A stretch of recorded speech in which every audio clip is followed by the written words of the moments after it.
James Garner was born with the name James Scott Bumgarner on April 7, 1938, in Norman, Oklahoma. His early life was nothing like the fancy world of Hollywood. His childhood was tough and unstable. When he was only 5 years old, his mother passed. Away, his father tried his best to take care of James and his brothers by himself. Garner talked openly later about how hard things were growing up, including some really difficult times with a stepmother who wasn't kind to him. These tough experiences helped shape who he became as a person. They taught him to care deeply about others and to strongly dislike meanness, showing off, and unfairness. As a teenager, Garner left home and worked many different jobs. He washed dishes, worked at gas stations, and laid carpet to make money. He went to the University of Oklahoma for a little while, but didn't finish.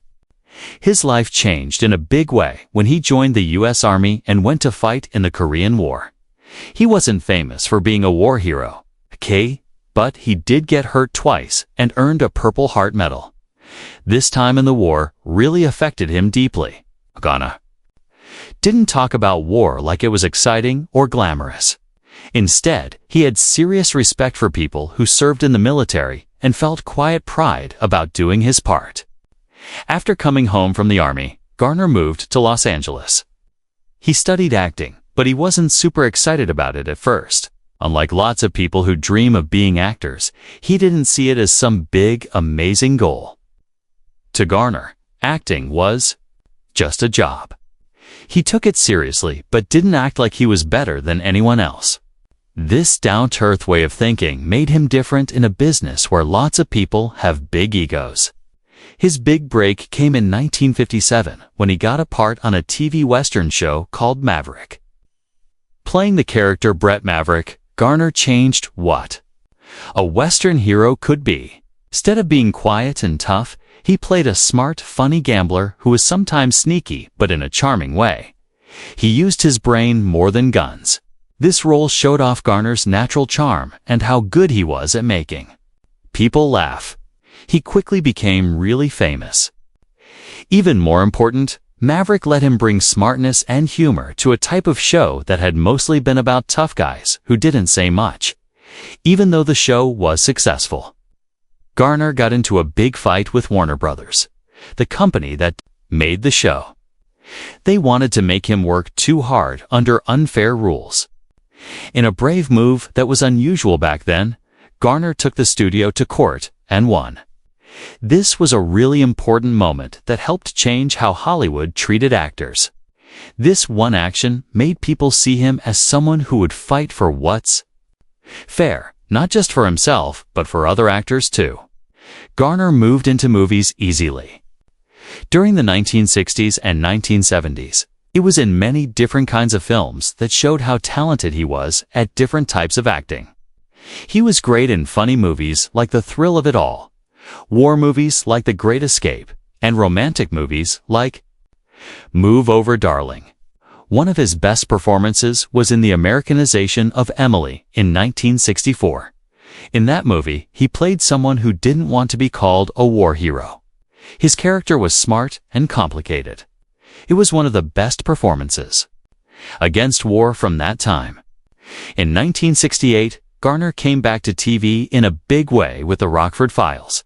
As Jim Rockford, a private detective who wasn't rich or lucky, he created one of the most famous TV characters ever. Rockford was sarcastic, stubborn, easy to hurt, and someone regular people could relate to. The show mixed humor, mystery, and stories about interesting characters. Garner's acting was so good that he won an Emmy Award. The show was really hard on his body, and Garner did many of his own dangerous stunts. This work later caused him to have pain and injuries that lasted a long time. But he never stopped trying his best. Garner also believed strongly in doing what's right. He supported civil rights and stood firmly against racism. He even joined the famous 1963 March on Washington. Walking alongside important people like Martin Luther King Jr., he never bragged about these things. He did them because he believed in treating everyone fairly and equally. When Garner got older, he kept giving great performances. His role in Murphy's Romance in 1985 was so good that he was nominated for an Academy Award. This showed that his gentle, grown-up style of acting still touched people's hearts. Later, he became beloved by younger people through movies like Space Cowboys and The Notebook. In these films, his quiet way of showing deep feelings left people with memories they wouldn't forget. As his health got worse because of heart problems and injuries from years of physically tough work, Garner slowly stopped acting. But his legacy only got stronger. People admired him not just because he was talented, but because of how he lived his life with honesty, humor, and kindness. James Garner's personal life included a love story that was as unlikely as it was long-lasting. It was the opposite of all the glamour and drama of Hollywood. He got married only one time, to Lois Josephine Fleischman Clark. She would be the most important person in his life for almost 60 years. Their romance started in the most ordinary way, at a party in 1956. But what happened next felt like something from a movie. Garner fell in love instantly. Just 16 days after they met, the two got married on August 17, 1956.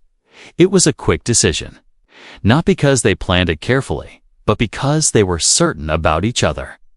Garner remembered those early days with humor and clear affection. "We went to dinner every night for 14 nights. I was just absolutely nuts about her," he said. You could tell he was a man who knew he had found the person he wanted to be with forever. He didn't have much money back then. This was way before he became successful and stable. But for Garner, love was more important than money or practical things. "I spent $77 on our honeymoon, and it about broke me," he joked. This comment showed both how little money he had when he started out and how he could always laugh at himself. Even though he was famous, Garner thought about marriage in a realistic way shaped by his own life. One of his most famous quotes compared getting married to being in the military. "Marriage is like the army. Everyone complains, but you'd be surprised at the large number of people who re-enlist." He said it as a joke, but it also showed how committed and loyal he was. Garner didn't pretend marriage was easy. Instead, he understood it as something that needed patience, the ability to last through hard times, and the willingness to keep choosing the same person over and over. Lois Clark had her own story when she married Garner. When they got married, she had a 9-year-old daughter from a previous marriage.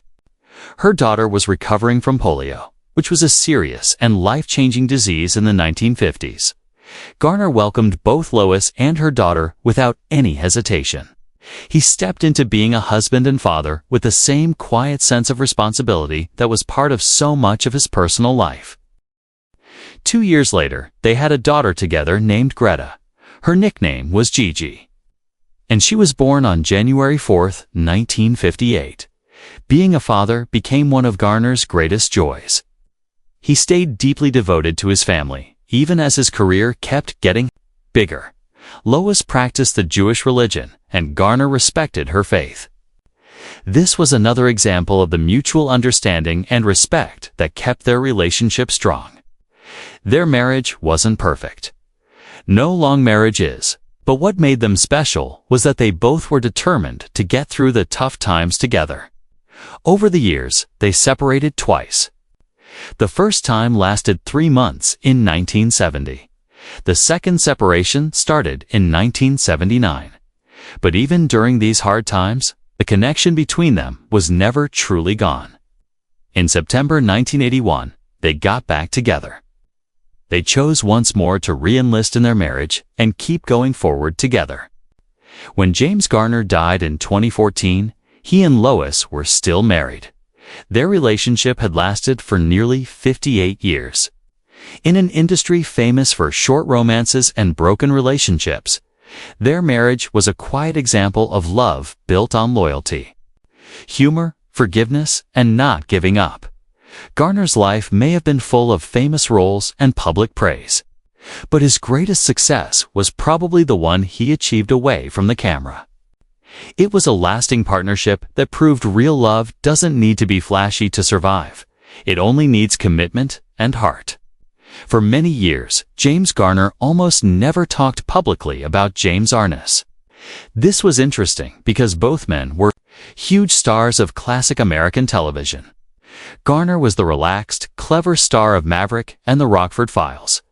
Arness was the tall, serious face of Gunsmoke. They represented two very different types of tough guys in Hollywood's best years. But behind the scenes, their careers overlapped in ways that caused people to compare them, compete, and created unspoken tensions. It was only later in life, long after being famous had become just a memory, that Garner finally let himself speak openly about Arness and what their shared time really meant to him. Garner admitted that in the beginning he saw Arness less as a competitor and more as someone who seemed untouchable and important. Jim Arness wasn't just an actor, Garner once said. He was Gunsmoke. That show didn't belong to CBS, it belonged to him.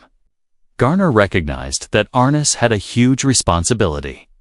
He was the anchor of a show that defined TV westerns for 20 years.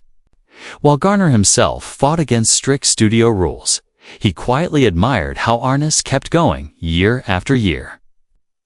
"I knew how hard it was to keep showing up year after year," Garner said. "To do that without losing yourself.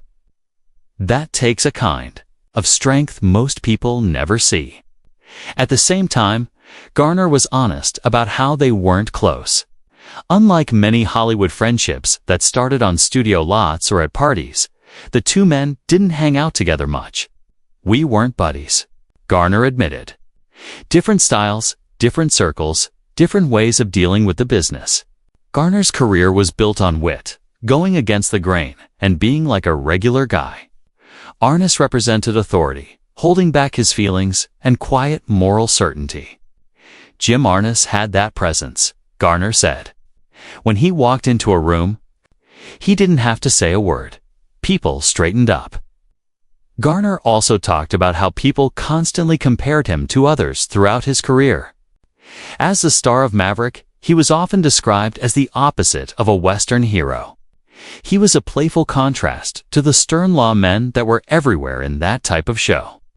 "I was the guy who smiled, who cheated at cards," Garner said with his typical humor. Jim Arness was the guy who was the law. Instead of being upset about the difference, Garner felt relieved. "I didn't want to be him," he admitted, "and I don't think he wanted to be me either."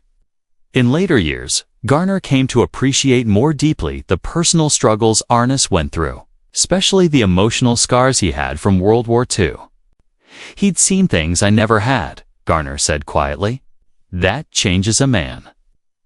Garner believed Arness put that heaviness into his acting, giving Marshal Matt Dillon a depth that audiences naturally trusted. "People believed in him," Garner said. "They felt safe with him. That's not acting. That's who you are." When people asked why he stayed quiet for so long, Garner was straightforward. "Hollywood loves to pit people against each other," he said. "I didn't want to feed that nonsense." Time, however, made him less reluctant. With both men getting to the end of their lives, Garner felt it was finally right to speak with honesty and respect. "We were part of the same generation," he said. "We helped build something that doesn't exist anymore." In the end, Garner's thoughts revealed not rivalry, but recognition. Jim Arness carried that show on his shoulders for 20 years, Garner said. Whether people liked him or not, they trusted him.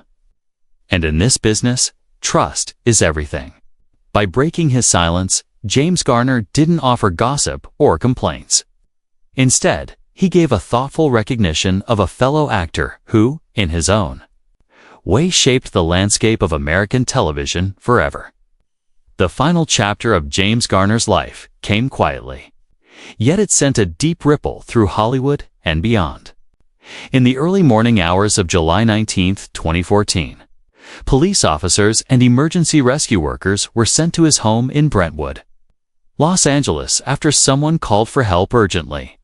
When they got there, they found that the beloved actor, whose Easy charm, dry humor, and unmistakable presence had defined decades of movies and television.